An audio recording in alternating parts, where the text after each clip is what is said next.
In today's video, I'm going to teach you how to create hospital billing statement in Microsoft Excel.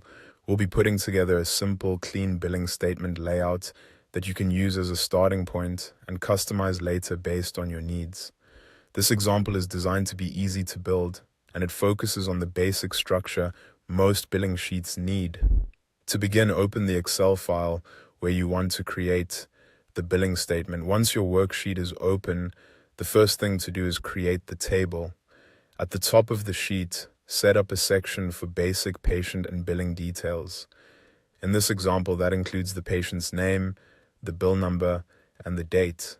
Keeping this information at the top makes the statement easier to read and helps organize the document clearly. Under that, create another section for the charges.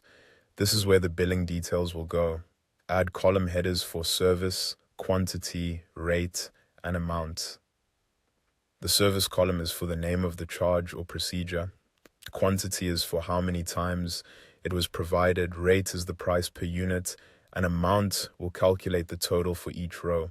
For this example, the rows under service, quantity, and rate are already filled in, so the next step is to calculate the amount automatically. Click the first empty cell under the amount column.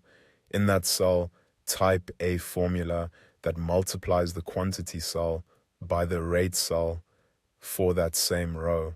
After entering the formula, press enter. Excel will calculate the amount for that service.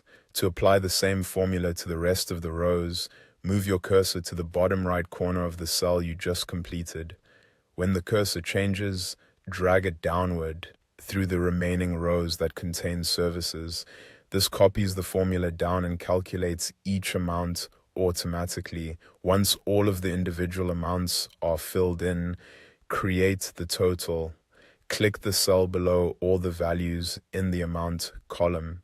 In that cell, type a sum formula that includes the full range of amount cells, then press enter. Excel will add everything together and display the total bill. At this point, you'll have a basic hospital billing statement in place. This is just an example of what you can create in Excel, so feel free to adjust the layout, remove fields you don't need, or change details to better fit your format. And that's it. You've created a simple hospital billing statement in Microsoft Excel.